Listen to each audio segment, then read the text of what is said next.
એક મહત્વના સમાચાર મળી રહ્યા છે તેની વાત કરી લઈએ તો કોંગ્રેસે વધુ 3 ઉમેદવારોના નામની જાહેરાત કરી છે। 3 ઉમેદવારોના નામની જાહેરાત કોંગ્રેસ દ્વારા કરવામાં આવી છે, જે અંતર્ગત જૂનાગઢથી હીરાભાઈ જોટવાને ઉમેદવાર બનાવવામાં આવ્યા છે।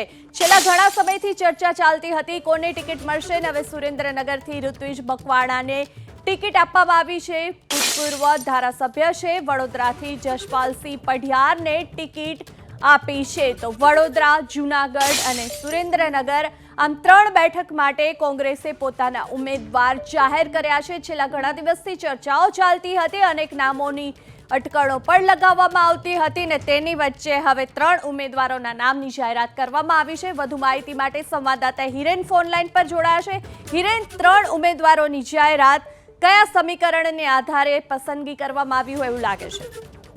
જો સૌથી પહેલા સુરેન્દ્રનગરની વાત કરીએ તો સુરેન્દ્રનગરની અંદર ભારતીય જનતા પાર્ટીએ જે ઉમેદવાર ચંદુભાઈ સિહોરાને જાહેરાત કરી છે, તો તેને લઈ અને ક્યાંક તળપદા કોળી સમુદાયની અંદર નારાજગી જોવા મળી રહી છે। કારણ કે છેલ્લા ઘણા સમયથી સુરેન્દ્રનગર બેઠક ઉપર ભારતીય જનતા પાર્ટી હોય કે ભારતીય રાષ્ટ્રીય કોંગ્રેસ હોય, એ તળપદા સમુદાયના ઉમેદવારને મેદાને ઉતારતા હતા, પરંતુ પહેલી વખત ભારતીય જનતા પાર્ટીએ સુવાળિયા કોળી સમુદાયને ટિકિટ આપતા ત્યાં તળપદા કોળી સમુદાયના લોકો નારાજ થયા છે, અને એટલા માટે જ કદાચ ભારતીય રાષ્ટ્રીય કોંગ્રેસે ત્યાંથી ચોટીલાના પૂર્વ ધારાસભ્ય ઋત્વિજ મકવાણાની પસંદગી કરી અને તેમને મેદાને ઉતાર્યા છે, કારણ કે તે તળપદા કોળી સમુદાયનું પ્રતિનિધિત્વ કરે છે। એટલે જે નારાજગી ભારતીય જનતા પાર્ટીની સામે કોળી સમુદાય અને ખાસ તળપદા કોળી સમુદાયની અંદર છે, તેનો લાભ તેમને મળે એ માટે થઈ અને આ રણનીતિ હોઈ શકે।